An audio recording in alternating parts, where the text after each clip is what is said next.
सो मैंने थंबनेल पे manipulative word को इसलिए चूज किया है क्योंकि ध्रुव राठी के ये वाले वीडियो के जो रीसेंट कमेंट्स है वहाँ पे काफी सारे हेट कमेंट्स देखने को मिला मुझे, जैसे कि ये and a lot of comments like that. So it seems like some of his own fans are questioning him on his hypocrisy. ऐसी ही so called comedy Kabir Singh film में भी देखी जाती और biasness. So I myself is going to check ही बोल सकते हो because I am a resident of Kolkata myself. है आमी Bangali. So I am going to basically check if he is being hypocrite or not. I believe people from West Bengal, especially from Kolkata, would know the situation better than someone who lives outside of India. पहाड़ के लोग चीजें उतना ही देख पाते हैं जितना articles and news में दिखाई जाती है. जिनके सामने वो चीज होती है, जिनके साथ वो चीज होती है, they actually know what's going on, what's not. So let's see if he's being actually manipulative or being concerned. नमस्कार दोस्तों, कोलकाता के आरजीकर हॉस्पिटल में 31 साल की ट्रेनी डॉक्टर के साथ जो हेनस क्राइम हुआ उसने पूरे देश की आत्मा को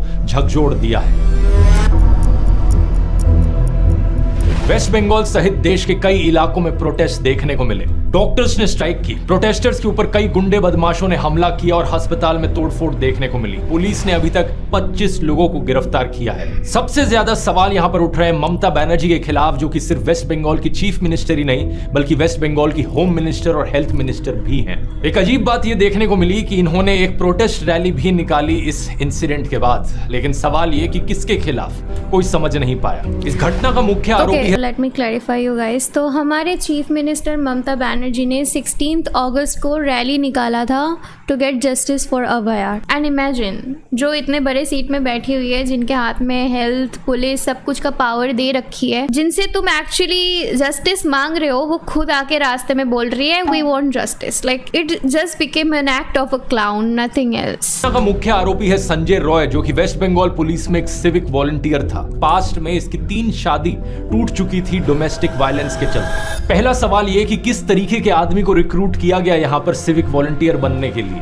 इसकी डोमेस्टिक वायलेंस की हिस्ट्री को देखकर इसके खिलाफ तो पहले ही पुलिस एक्शन लिया जाना चाहिए था. सीसीटीवी फुटेज, इसके ब्लूटूथ डिवाइस और डीएनए सैंपल्स के आधार पर पुलिस ने इसे गिरफ्तार किया. इसने अपना गुनाह कबूल भी कर लिया है. लेकिन दूसरा सवाल ये, हॉस्पिटल में इसके पास सभी डिपार्टमेंट्स का एक्सेस कैसे था. घटना के कुछ दिन बाद इस केस को सीबीआई को ट्रांसफर करने की डिमांड उठी. सीएम ममता बनर्जी ने इसे भी श्रग ऑफ करने की कोशिश करी, ये कहते हुए कि मुझे तो इससे कोई समस्या नहीं है. अगर अगले कुछ दिनों में पुलिस कुछ नहीं कर पाई तो वो खुद ही इस केस को सीबीआई को ट्रांसफर करने वाली है. कोलकाता हाईकोर्ट ने पुलिस की विश्वसनीयता की कमी जैसे कारणों का हवाला देते हुए मामले को सीबीआई को सौंपने का आदेश दिया. साथ ही साथ हाईकोर्ट ने यह भी याद दिलाया कि किसी केस के सीबीआई को सौंप दिए जाने की डिमांड दिखाती है कि स्टेट पुलिस में लोगों का भरोसा नहीं रहा है और ये होम मिनिस्टर और चीफ मिनिस्टर ममता बनर्जी का एक फेलियर है. यहाँ आता है हमारा तीसरा सवाल, आखिर किस तरह संदीप घोष जैसा आदमी आरजीकर मेडिकल कॉलेज का प्रिंसिपल बना हुआ था. इस पर आरोप है कि ये बहुत ही करप्ट इंसान रहा है. अलेजिडली इसने माफिया की तरह इस मेडिकल कॉलेज को चलाया,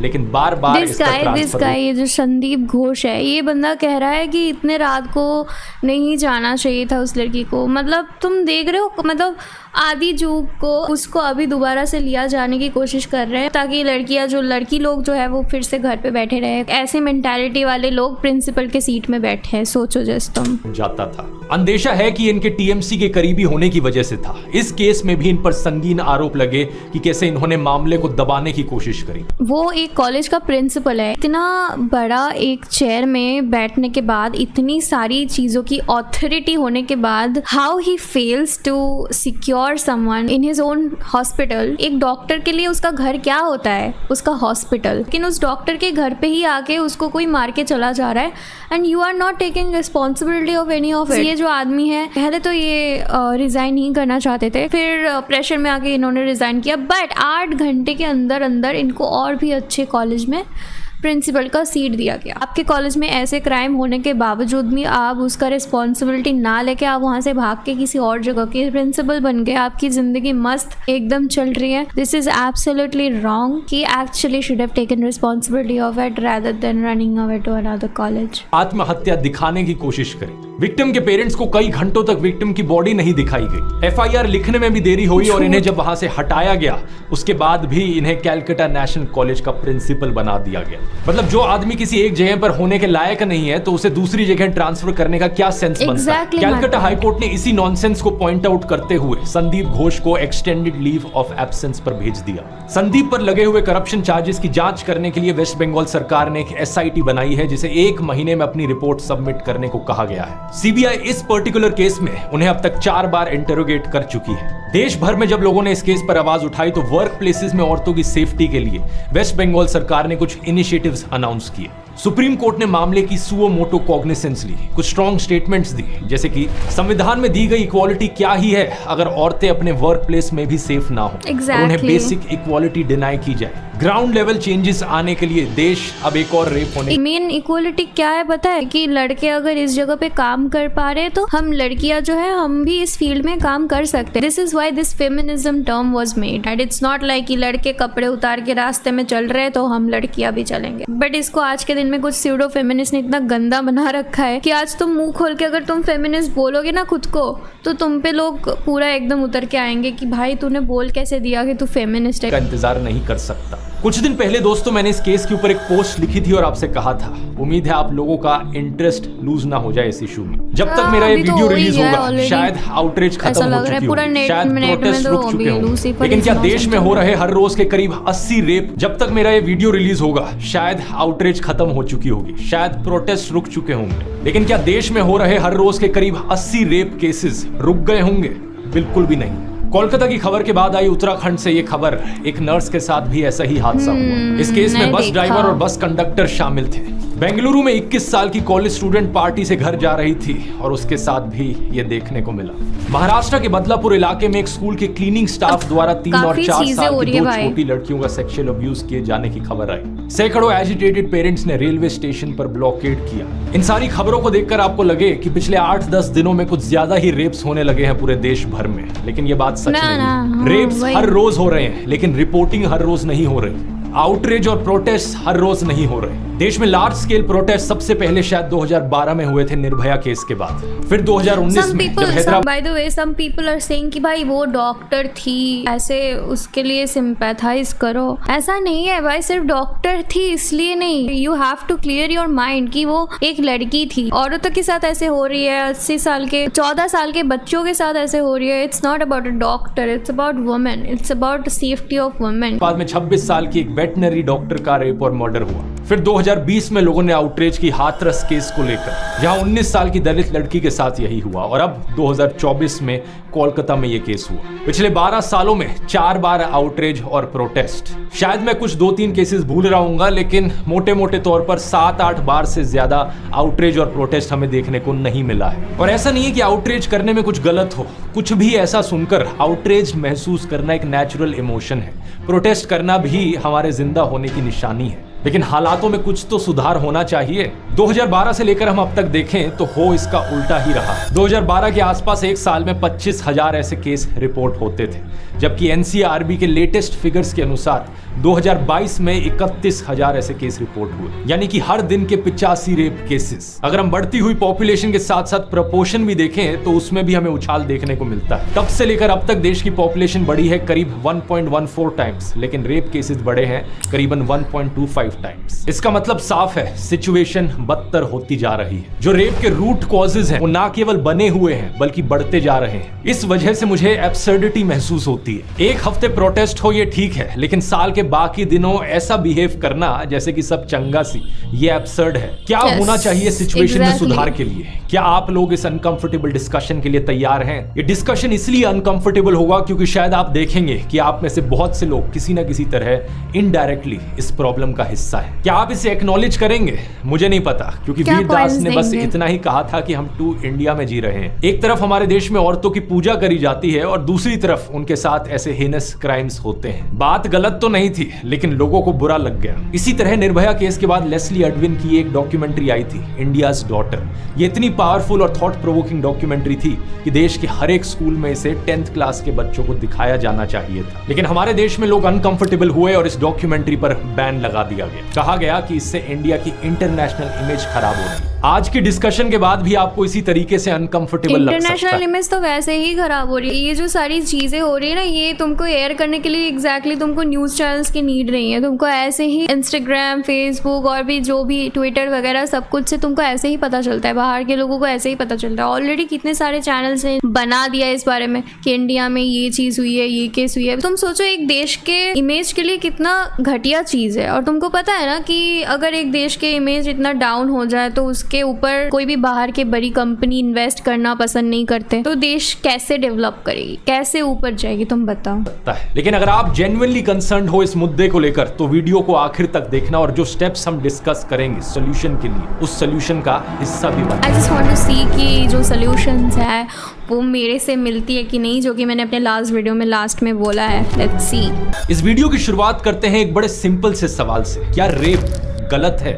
आप लोग कहोगे कि क्या बेहुदा सा सवाल पूछ रहा हूं मैं। ऑब्वियसली रेप गलत चीज है, लेकिन जब हम अपने आसपास के सोसाइटल एटीट्यूड्स को देखते हैं तो कुछ और ही तस्वीर निकल कर आती है। हर कोई कहता तो है कि रेप गलत चीज है, लेकिन कंडीशंस अपनी अप्लाई करता है उसके साथ। जैसे कि नुपुर शर्मा का केस देख लो। बीजेपी की वो नेता जिन्होंने एक ही दिन में 3 अलग अलग टीवी चैनल्स पर प्रॉफिट मोहम्मद के बारे में कुछ ऑब्जेक्शनेबल चीजें कही। मैंने इसे क्रिटिसाइज करते हुए एक वीडियो भी बनाया था जिसमें बताया कि कैसे नुपुर की स्टेटमेंट्स पूरी तरीके से डेलिब्रेट और मैलिशियस थी। इस वजह से हमारे देश को अरब देशों के सामने शर्मिंदा भी होना पड़ा था। लेकिन क्या नुपुर की इस गलती की वजह से उन्हें रेप थ्रेट्स दिए जाना जायज हो जाता है? बिल्कुल भी नहीं। जाने उन्हें कितने सारे डेथ थ्रेट्स और रेप थ्रेट्स मिले हैं जिनका एक सभ्य समाज में कोई जस्टिफिकेशन नहीं हो सकता। ऑड्री ट्रुश्के का केस देखिए। ये एक ट्रेंड हिस्टोरियन है। औरंगजेब पर इन्होंने काफी लिखा है। ऐसा नहीं है कि औरंगजेब को इन्होंने महान राजा कहा हो, लेकिन इनकी फाइंडिंग्स के हिसाब से औरंगजेब एक कॉम्प्लिकेटेड कैरेक्टर था जिसने एक तरफ हिंदू मंदिर तोड़े थे लेकिन कई बार हिंदू मंदिरों को बचाया भी था। अगर किसी को इनकी हिस्टोरिकल फाइंडिंग्स में कुछ गलत लगता हो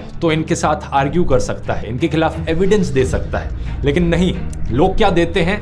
डेथ थ्रेट्स और रेप थ्रेट्स। इंदिरा जयसिंह का ये जो रेप कल्चर है इतना ज्यादा अब कॉमन हो चुका है ना। इंस्टा तो भाई छोड़ ही दो, इंस्टा कॉमन। तुम गेम भी खेलोगे ना, वहां पे भी तुमको मतलब ऐसे सोचते नहीं है अब रेप कल्चर की वजह से कि भाई मैं क्या बोल रहा हूँ किसी को। आई थिंक दीज मैन जो ऐसे बोलते हैं, अपने आप को मैन बोलते हैं ये लोग, ठीक है, इनको मे बी कहीं ना कहीं से थोड़ा सा बूस्ट मिलता है ये सोचने में कि भाई मैं तो मर्द हूँ, मर्द। तो इनको लगता होगा कि भाई मैं तो मर्द बन गया, I am the sigma male, मैंने एक लड़की के धजिया उड़ा दी। मे बी इनको ना ऐसे लगता होगा, that's why they all do these kind of things. But these guys are some insecure motherfucker जिनको अपनी वैलिडेशन के लिए दूसरों को नीचे झुकाने की, नीचे गिराने की नीड पड़ती है। Nothing more, nothing less. का केस देख लीजिए। Famous human rights lawyer gender equality के लिए बहुत से लैंडमार्क केसेस में ये अपीयर हुई है। जब निर्भया के रेपिस्ट को फांसी की सजा मिलने वाली थी तो इन्होंने कैपिटल पनिशमेंट के खिलाफ बयान दिया। कॉन्टेक्स्ट के लिए बता दूं, दुनिया के 112 देशों में डेथ पेनल्टी को खत्म किया जा चुका है। फिर भी शायद ये आर्ग्यू किया जा सकता है कि इंदिरा जयसिंह का बयान इल टाइम्ड था, रॉन्गली वर्डेड था, या निर्भया के पेरेंट्स से ऐसी कोई अपील करना गलत था। हम डेथ पेनल्टी पर उनके विचारों से असहमत हो सकते हैं, लेकिन कंगना रनौत ने क्या कहा? उनको रेपिस्ट सिंपैथाइजर कह डाला। इतना ही नहीं, उनको रेपिस्ट के साथ जेल में रखने की भी बात कर डाली। उस लेडी को उन लड़कों के साथ 4 दिन जेल में रखो। No, this is not done. Oh my God, what is this mentality, bro? तुम ऐसे नहीं बोल सकते। अगर तुम किसी को नापसंद करते हो, तुम्हारे पर्सपेक्टिव के साथ किसी और का पर्सपेक्टिव मैच नहीं हो रहा, तुमको गुस्सा आ रहा है उसके पर्सपेक्टिव सुन के, दैट डजंट मीन कि तुम बोलोगे जाओ जाके उसको भी रेप करवा दो वगैरह। This is not done. भाई किसी ने अगर कुछ गलत किया भी है तुम्हारे नजरों से, this is not done. What is this state? औरतों की कोख से ऐसे निकलते हैं दहशी दरिंदे। इसी पॉलिटिकल ओपिनियन या पॉलिटिकल सपोर्ट में बेवकूफ बनकर ही ऐसा होता है कि बिल्किस बानो के कॉन्विक्टेड रेपिस्ट को रिलीज करवा दिया जाता है। ऐसे दरिंदों को मिठाई खिलाई जाती है, संस्कारी ब्राह्मण कहा जाता है और लोग आउटरेज नहीं करते। प्रज्वल रेवन्ना जिसके बारे में 2500 से ज्यादा औरतों के यौन शोषण की रिपोर्ट आई, लेकिन बहुत से लोग चुप रहे। कॉन्विक्टेड रेपिस्ट गुरमीत राम रहीम को बार बार पैरोल दी जाती है इलेक्शन से पहले। जो इसके अंधभक्त हैं वो कहते हैं हाँ रेप करना गलत तो है और हमारे बाबा कॉन्विक्ट भी हुए हैं, लेकिन फिर भी हम इस बात को इग्नोर करके बाबा जिसे कहेंगे हम उसको वोट करेंगे। बृजभूषण सिंह, कुलदीप सेंगर और कठुआ केस के रेपिस्ट के फेवर में तो रैलियां निकाली जाती हैं, और जो बीजेपी नेता चौधरी लाल सिंह रेप अक्यूज के सपोर्ट में रैली निकाल रहा था, फिर उसे कांग्रेस में शामिल कर दिया गया और चुनाव की टिकट भी दी गई। इसलिए मैं कहता हूं, सोशल मीडिया पर कहता हर कोई है कि रेप गलत है, लेकिन जब बात रेपिस्ट को सपोर्ट करने की आती है, अपने पॉलिटिकल ओपिनियन की आती है और खुद की विचारों की आती है, मैं एक चीज नोटिस कर रही हूँ, ध्रुव राठी अपने वीडियो में ना बीजेपी के जितने भी नेता है उनके खिलाफ आवाज उठा रहे हैं, बट हम as a resident of Kolkata हम ये भी चाहते थे कि ध्रुव राठी हमारे सीएम के बारे में भी पॉइंट आउट करे, यहाँ के नेताओं के बारे में भी बोला जाए, which he has not done in his video. It seems like that उन्होंने बस उन्हीं के बारे में, बीजेपी के नेताओं के बारे में इस वीडियो में बोला है, क्योंकि ममता बनर्जी या वेस्ट बंगाल के जो भी नेताएं हैं करप्टेड है, उनके बारे में इतना बोला नहीं है इस वीडियो में। स्टार्टिंग में अरे अगर आपको किसी की बात ठीक नहीं लगती तो आप उन्हें क्रिटिसाइज कर सकते हो, अगर उन्होंने कुछ इलीगल किया है तो आप पुलिस रिपोर्ट कर सकते हो, लेकिन रेप गलत है, फुल स्टॉप। रेप थ्रेट गलत है, फुल स्टॉप। लेकिन प्रॉब्लम यह है कि लोगों की अगर मगर चलती रहती, और बात यहां सिर्फ सोशियो पॉलिटिकल ओपिनियन तक सीमित नहीं है, बल्कि लोगों के बहुत सारे दूसरे प्रोविजंस में भी कंडीशंस अप्लाई होती है। हाथरस के केस में सुधीर चौधरी ने जी न्यूज पर कहा कि विक्टिम के अक्यूज के साथ प्रेम संबंध थे। इसको साबित करने के लिए गांव के एक शख्स के साथ इंटरव्यू भी लिया। हमारी इन्वेस्टिगेशन के अनुसार पीड़िता और मुख्य आरोपी, जिसका नाम है संदीप, इनके बीच पुरानी जान पहचान थी, प्रेम संबंध था। न्यूज 18 की रिपोर्टर अनामिका 45 मिनट के शो में चिल्लाती रही कि विक्टिम के घर के एक फोन से अक्यूज के नंबर पर 104 कॉल हैं। घंटों तक इनकी बात हुई थी, हम आप तक सच पहुंचा रहे हैं। इस पे घंटों बात हुई है और 104 बार बात हुई है। हम सच को सामने लाते हैं। न्यूज 18 जहां पहुंचता है वहां सच बोलता है, सच। अर्नब गोस्वामी ने तो ये तक कह दिया कि यहाँ कोई रेप नहीं हुआ था, ये सब मनोहर कहानी है। बीजेपी नेता और हरियाणा के फॉर्मर मुख्यमंत्री मनोहर लाल खट्टर ने भी कुछ ऐसा ही कहा था कि 80 से 90% मामलों में अक्यूज्ड और विक्टिम एक दूसरे के परिचित होते हैं, उनमें झगड़ा हो जाता है तो लड़की रेप का इल्जाम लगा देती है। Exactly this is the reason कि क्रिमिनल्स होते हैं ना वो, और जो विक्टिम होती है उनमें थोड़ा जान पहचान रहती है, तो दिस इज द रीजन सब लोग प्रोटेस्ट कर रहे हैं कोलकाता में, कि वो लोग ना ऐसे शक कर रहे हैं कि कॉलेज के अंदर किसी का तो बेटा होगा या किसी की तो बेटी होगी of someone very powerful. This is a speculation, इसमें कितना सच है कितना झूठ that we don't know about. जिसके साथ हुआ है, जिस डिपार्टमेंट में ये हुआ है, उनको इस बारे में डिटेल्स में ज्यादा पता होगा, है ना। इसी तरह की इनसेंसिटिव स्टेटमेंट्स हमें वेस्ट बंगाल सीएम ममता बनर्जी से भी सुनने को मिली है, जैसे कि 2022 का नाडिया रेप केस, जहां एक 14 साल की बच्ची विक्टिम थी, उस पर उन्होंने कहा कि लड़की का लड़के के साथ लव अफेयर था। इस तरीके की बातों को डिबंक करने में भी ऑकवर्ड सा महसूस होता है। क्या ये चीज भी अब इनको समझानी पड़ेगी कि प्यार में होने का मतलब रेप का लाइसेंस नहीं होता। बात बड़ी सिंपल है, रेप यानी जबरदस्ती, रेप यानी किसी की फ्रीडम का वायलेशन। कोई कितना भी एक दूसरे के साथ प्यार में क्यों ना हो, दोनों पार्टनर्स का कंसेंट यहाँ पर जरूरी होता है। कंसेंट मतलब सहमति, लड़की की सहमति होनी जरूरी है। और दूसरी बात ये कि ये कंसेंट रिवर्सेबल होता है, यानी कि लड़का या लड़की जब चाहे अपना कंसेंट वापस ले सकते हैं। अपना कंसेंट विड्रॉ करने का हर किसी को अधिकार है हर समय। तीसरी चीज, चाहे वो लड़की हो या लड़का हो, ममता बनर्जी ने बात की, वो तो विक्टिम एक माइनर थी, और माइनर के केसेस में तो कंसेंट को कंसेंट भी नहीं माना जाता। पहले ये उम्र 16 साल होती थी, लेकिन 2012 तो भाई पूरा माइनर बोलते रहते हैं कि माइनर ये माइनर वो, प्रोटेस्ट नहीं, 18 साल कर दिया गया। अब पहला हो गया यहाँ पर लोगों का सोशियो पॉलिटिकल ओपिनियन, दूसरा हो गया लव अफेयर, किसी के साथ प्यार में होना, तीसरी इफ एंड बट कंडीशन आती है लोगों की कि लड़की इतनी रात को बाहर क्या कर रही थी। गोवा के 2 माइनर्स के साथ रेप हुआ तो बीजेपी नेता और गोवा के चीफ मिनिस्टर प्रमोद सावंत ने कहा कि लड़कियां रात को बाहर क्यों थी। झारखंड में एक आदिवासी लड़की के साथ रेप और मर्डर हुआ तो झारखंड मुक्ति मोर्चा के एक एमएलए ने भी ऐसा ही कहा। विक्टिम्स के माँ बाप पर दोष डालते हुए कहा कि वो अपनी बेटियों को शाम के बाद घर से बाहर क्यों निकलने देते। अब बात यह कि ध्रुव राठी सिर्फ ये चीज़ बीजेपी नेताओं के बारे में बोल रहे हैं, क्योंकि ये सेम चीज़, ये जो आरजीकर मेडिकल हॉस्पिटल है उसका जो प्रेसिडेंट है, ठीक है, जो जिन्होंने अभी दूसरा कॉलेज का प्रेसिडेंट जिनको बनाया गया है, उन्होंने खुद ऐसे कुछ स्टेटमेंट दिया था कि भाई इतने रात को क्यों जाना था उसको, सोचो। तो ऐसे दिलचस्प बात पता है क्या, बैठाया जा के रहा एक रेपिस्ट मुकेश सिंह की भी ऐसी ही सोच थी। उसने कहा था कि अगर लड़की रात को घर से बाहर निकलती है, गलत कपड़े पहनती है, तो रेप के लिए वो जिम्मेदार है। हर कोई शरीफ लड़की होती है रात को 9 बजे नहीं घूमती है, लड़के भी उतने उससे ज़्यादा जिम्मेदार है रेप के लिए।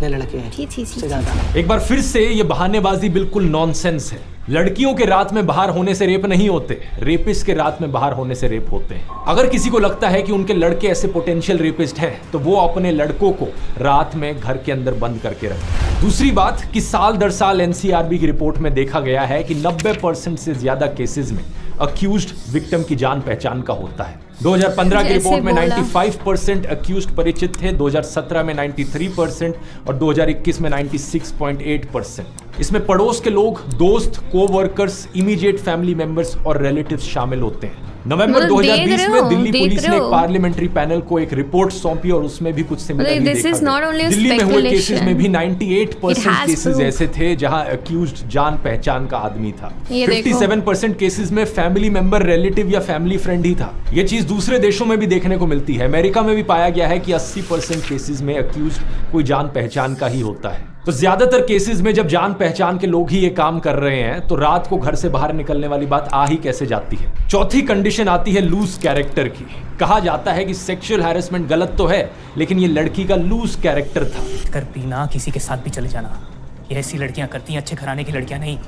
ऐसी लड़कियों के साथ ना ऐसा ही आराम से साथ चल दे और बैठ के पिए। कोई भी लड़का समझेगा ना कि ये लड़कियां तैयार हैं, वरना क्यों आएंगी, क्यों पिएंगी। रेप के खिलाफ हो रहे प्रोटेस्ट में भी हमें अक्सर सुनने को मिलता है कि औरतें तो देवी का रूप होती हैं, वो किसी की बेटी, किसी की बहन, किसी की माँ होती हैं। लेकिन प्रॉब्लम ये भी है, लोग एक तरफ या तो औरतों को पूरा भगवान की तरह देखते हैं या फिर दूसरी तरफ उन्हें बिल्कुल ऑब्जेक्ट्स की तरह देखते हैं। अरे उन्हें इंसान की तरह भी तो देख लो। हर एक औरत एक इंसान होती है, आदमी की तरह। अब ये औरत चाहे एक लोकल स्टेज डांसर हो या फिर एक तवायफ ही क्यों ना हो, हर एक इंसान की तरह उन्हें भी संविधान ने आजादी का बराबर हक दिया है। लेकिन अक्षय कुमार की फिल्म में कैसे डायलॉग्स हमें सुनने को मिलते हैं, तवायफ की लुटती हुई इज्जत को बचाना और 30 मार खान को कैद करना दोनों बेकार है। तवायफ की लुटती इज्जत को बचाना और 30 मार खान को कैद करना दोनों बेकार है, दोनों बेकार है। शाबाश, कमाल का लाइन है। कुछ रेपिस्ट मेंटालिटी के लोगों की ऐसी सोच होती है कि अगर लड़की स्टेज पर डांस कर रही है तो उसके साथ छेड़छाड़ की जा सकती है। ऐसे लोग उस औरत को चरित्रहीन कहते हैं, लेकिन असलियत में इस विचारधारा के लोगों से ज्यादा चरित्रहीन कोई हो नहीं सकता। पता है मैं काफी सारे गेम्स खेलती हूँ, ठीक है, सबसे ज्यादा वैलो खेलती हूँ। वैलो कितना टॉक्सिक है अगर तुमको नहीं पता तो। बट वहाँ पे पता है अगर ऐसा होता है ना कि मैं कुछ गलती कर रही हूँ, ठीक है, या कोई लड़की कोई गलती कर रहा है तो क्या करते हैं ये लोग ना, बहुत रंडी ये सब बोलना स्टार्ट कर देते हैं। लेकिन अगर तुम उसको बिना म्यूट करे, अगर तुम उसको रिप्लाई में कुछ गाली दो ना, तो वो तुम्हारे कैरेक्टर पे आ जाता है कि ये तो मतलब 3rd क्लास घर से आई है, ये तो ये जो लोग होते हैं ना, ये अपनी गलती नहीं देखते कि मैंने यार पहले स्टार्ट किया था इसको घटिया, मैंने ही बोला था स्टार्ट में, ऐसा नहीं सोचते। ये है मैं तो बोलूंगा भाई, मेरे में पावर है, मैं लड़का हूँ, I am the cool one. वो एक लड़की है, एक छोटी प्रजाति, एक लड़की है, she is a girl, she can't reply me like that. This is very like narcissistic behaviour. I don't know why they think कि किसी लड़के को डोमिनेट करके वो अपनी वैलिडेशन, अपने मर्द होने का वैलिडेशन उनको मिल जाता है। There something very wrong on parenting, I must say. एक शानदार फिल्म आई थी इस पर एक बारी, अनारकली ऑफ आरा, जिसमें स्वरा भास्कर ने ऐसी ही एक लोकल स्टेज डांसर का रोल किया था। एक नेता उस पर असॉल्ट करता है तो वो उसके खिलाफ लड़ती है। फिल्म में यही दिखाया गया है कि हर एक औरत को अपने शरीर पर अधिकार है। पिंक भी ऐसी ही एक सेंसिटिव फिल्म है जिसमें दिखाया गया है कि किसी लड़की के शराब पी लेने का मतलब ये नहीं होता कि उसके साथ मिसबिहेव किया जा सके। ये रेपिस्ट मेंटालिटी वाले लोगों का एक और एक्सक्यूज होता है कि लड़की ने तो शराब पी हुई थी। ये बात सही है कि शराब पीना सेहत के लिए हानिकारक होता है, लेकिन शराब पीने से किसी का कैरेक्टर जज नहीं किया जा सकता और इसे सेक्सुअल असॉल्ट का बहाना तो बिल्कुल नहीं बनाया जा सकता। यहाँ भी कंसेंट यानी सहमति जरूरी है। इनफैक्ट बीएनएस सेक्शन 63 तो ये भी कहता है कि औरत की कंसेंट इंटॉक्सिकेशन की वजह से थी तो रेप का चार्ज भी बन सकता है। छठी कंडीशन जो कि सबसे कॉमन विक्टिम ब्लेमिंग है कि रेप गलत तो है लेकिन लड़की ने छोटे कपड़े पहन रखे थे। ये एक बार फिर से बिल्कुल ही बकवास आर्ग्यूमेंट है। अगर छोटे कपड़े की वजह से रेप होता है तो छोटी बच्चियों का रेप क्यों होता है? बूढ़ी औरतों का रेप क्यों होता है? मेंटली इल बच्चों के साथ रेप क्यों होता है? साड़ी और बुर्का पहनी हुई औरतों का रेप क्यों होता है? गाँव में रेप क्यों होता है? राजस्थान और उत्तर प्रदेश में तो लड़कियों के छोटे कपड़े पहनना बहुत ही रेयर बात है, तो वहां पर सबसे ज्यादा रेप क्यों देखने को मिलते हैं? इतना बकवास आर्ग्यूमेंट, लेकिन फिर भी पता नहीं क्यों बहुत से लोगों के मन में, समाज में यही आर्ग्यूमेंट बना रहता है, अटक गया है उनके मन में कि लड़की ने छोटे कपड़े पहने थे यही कारण हो।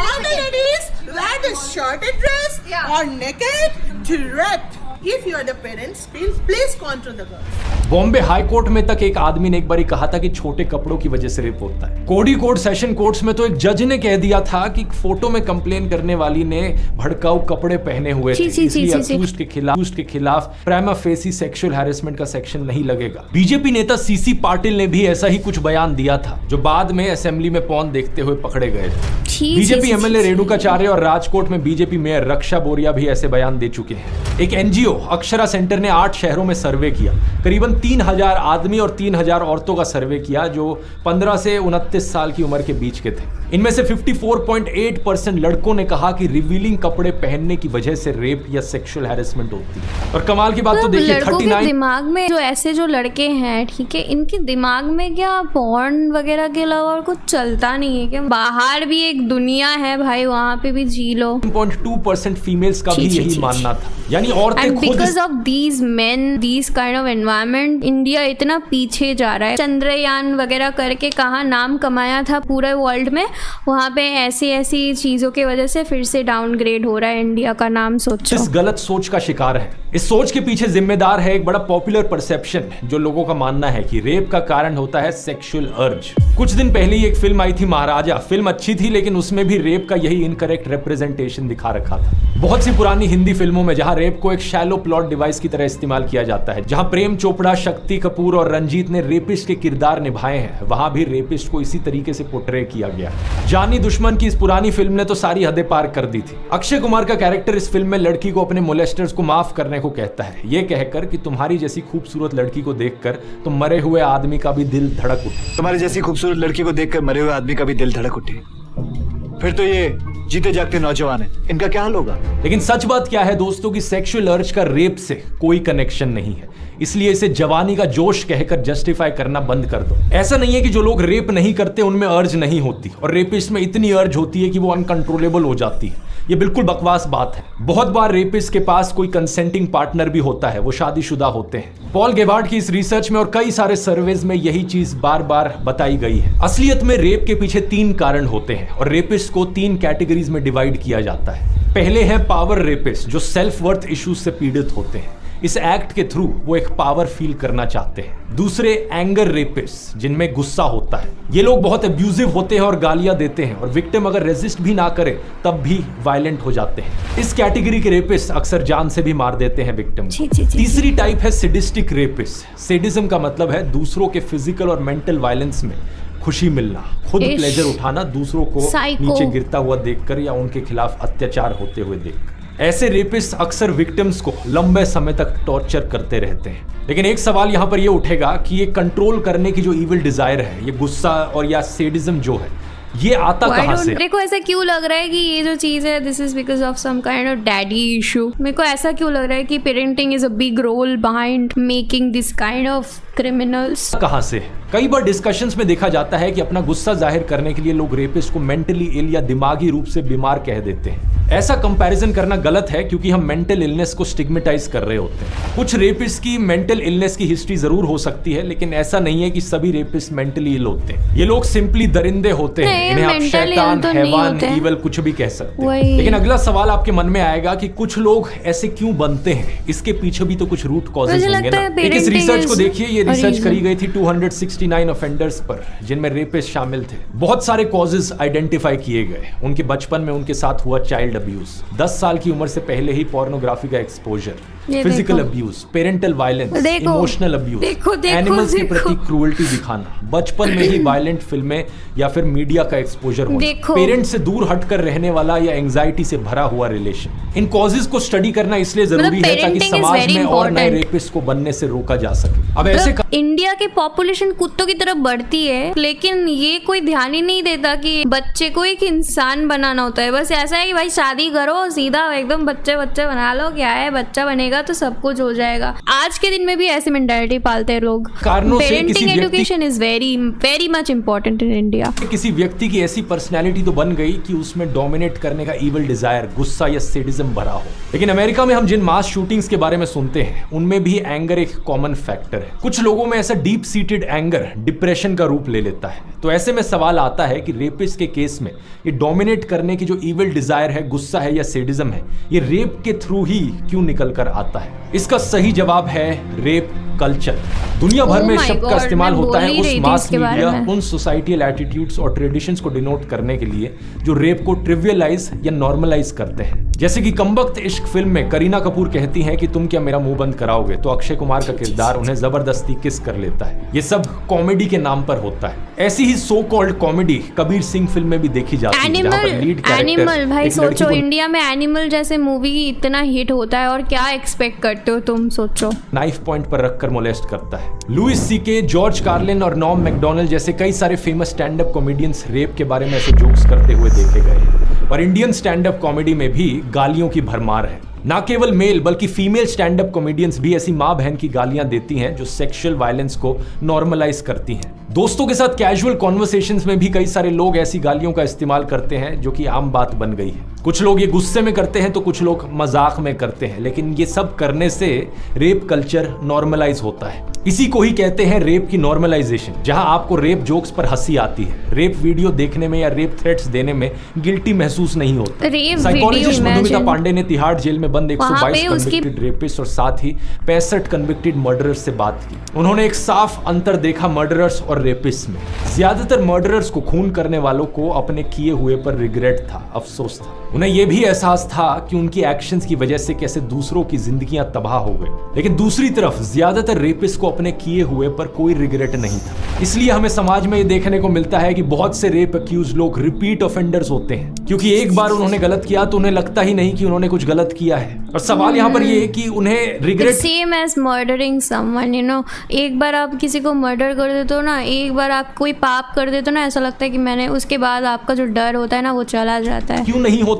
मधुमिता ने उन्हें 2 क्वेश्चनर्स दिए और सामने आया कि उनके औरतों के बारे में बहुत ही रिग्रेसिव व्यूज थे। और ये इकलौती ऐसी रिसर्च नहीं है, बहुत सारी पहले भी ऐसी रिसर्च करी गई है। सुजैन ब्राउन मिलर ने अपनी 1975 की किताब against our will men women and rape में यही बात बताई थी कि रेप एक इंटिमिडेशन का कॉन्शियस प्रोसेस है। सुजैन के अलावा रिचर्ड जॉनसन, डैनियला कुज़मैनो, रेबेका विंसेंट जैसे बहुत से रिसर्चर्स की यही फाइंडिंग्स रही हैं। इस सब के ऊपर बात आती है टॉक्सिक मैस्कुलिनिटी और पेट्रियार्कल कल्चर। ये देखो एनिमल मूवी, भाई एनिमल जैसे घटिया मूवी को कैसे, जहां औरत को एक आजाद इंसान के बजाय एक इंफीरियर। मैंने थोड़ा सा देखा था ऑनेस्टली गाइस एनिमल मूवी, थोड़ा सा, ठीक है, कुछ आधे घंटे तक इतना क्रिंज लगा, इतना छपरी मूवी। ह्यूमन की तरह देखा जाता है, उसके ऊपर ना जाने कितनी रिस्ट्रिक्शंस लगाई जाती हैं कि ये मत पहनो, बाहर मत जाओ, ज्यादा खुलकर मत हंसो। एक औरत को अक्सर एक ऑब्जेक्ट की तरह भी देखा जाता है। रणबीर कपूर की एक क्रिंज वर्दी ad, score more with X blast, वही मानसिकता दर्शाती है कि लड़कियां तो एक ऑब्जेक्ट है। करीना कपूर का ये गाना तंदूरी मुर्गी हूँ यार, गटकाले मुझे अल्कोहल से, आप पहली बार जब सुना था ना ये गाना, इतना घटिया, माय गॉड। मिस्ड कॉल से बादशाह का गाना, मैं वो हूँ जिसके बारे में चेतावनी देती होगी तेरी माँ। यानी आप ऐसे असॉल्टर्स को ग्लैमराइज कर रहे हो, टॉक्सिक मैस्कुलिनिटी को स्टाइलाइज करके दिखाया जा रहा है फिल्मों में और गानों में। वर्जिन बीवी चाहिए, खुद बैंकॉक के खिलाड़ी हैं। 6 लड़कियों के बीच में एक लड़का स्टड है और 6 लड़कों के बीच में एक लड़की स्लट है। और फिर ये सिंगर्स कहते हैं कि इनके घर पे तो फीमेल फैमिली मेंबर्स होते हैं, इनका म्यूजिक हमेशा एक रिस्पॉन्सिबिलिटी और रिस्पेक्ट की जगह से आता है। सिंगर हनी सिंह ने भी बहुत आउटरीच दिखाई इस कोलकाता केस को लेकर, लेकिन वो अपने गानों में क्या लिखते हैं? ब्राउन गर्ल्स से मेरा मन भरता नहीं, मैं शेर हूं घास चरता नहीं। जब तक औरतों की ऐसी ऑब्जेक्टिफिकेशन होगी, ये रेप कल्चर बना रहेगा, तब तक ये प्रॉब्लम सॉल्व नहीं हो सकती। और सॉल्यूशंस की बात करें तो यहाँ 3 तरीके की समस्याएं हैं। पहला वो हालात जो किसी की व्यक्तित्व को डैमेज। अब देखो मेन प्रॉब्लम क्या है पता है? लोगों में प्रॉब्लम है, लोग ऐसी चीजें पसंद करते हैं, that's why they made it. अब तुम ही बोलो टोनी कक्कर को कौन सा शौक है बूटी शेक करने का, पर बात यह है कि प्यार वाले गाने पे कोई इंटरेस्टेड नहीं है। The people and algorithm is only interested in booty. So what can they do? After all 80,000 के जूते और घर भी तो चलाने हैं।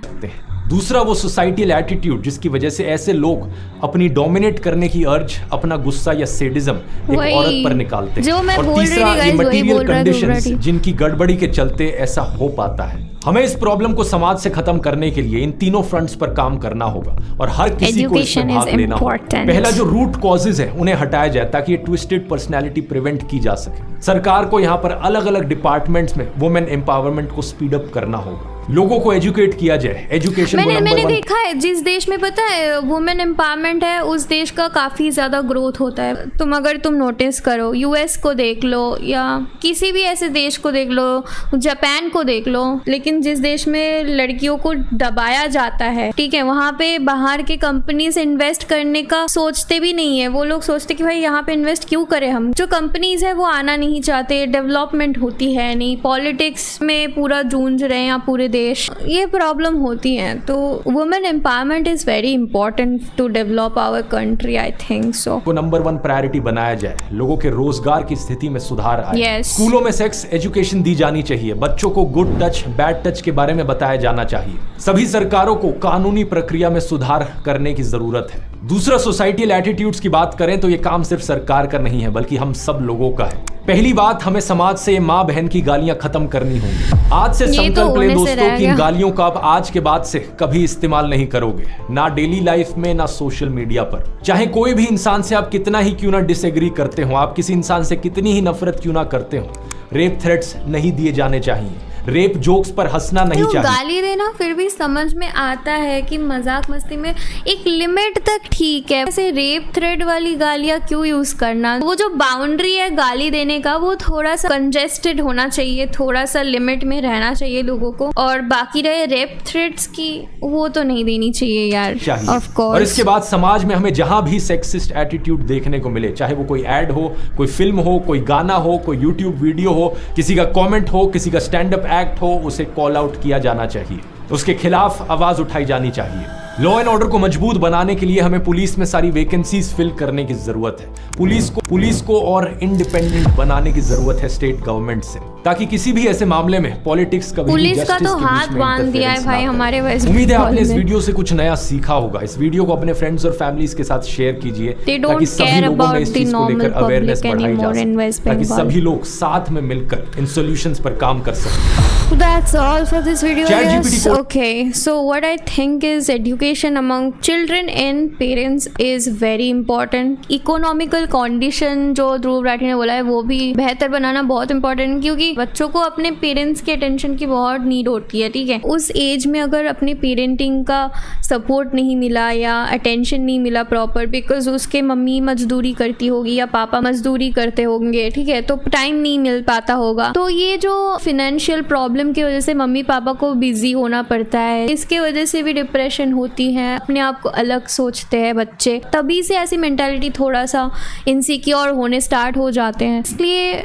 इकोनॉमिकल सिचुएशन इम्प्रूव करना भी is very important for that. वो भी देखना पड़ेगा कि वुमेन एम्पावरमेंट हो, फ्रीडम हो, है ना। एंड ऑफ कोर्स ये जो मेंटालिटी है कि रात को निकलना वगैरह, rather than teaching your daughter, I'd like to say कि rather than teach your son also कि रात के 7 बजे या 9 बजे के पहले घर आना चाहिए होता है। Just stop treating your son greater than your daughter. Treat them equally. That's what I think about parenting, because parenting is very much important to make a child a man.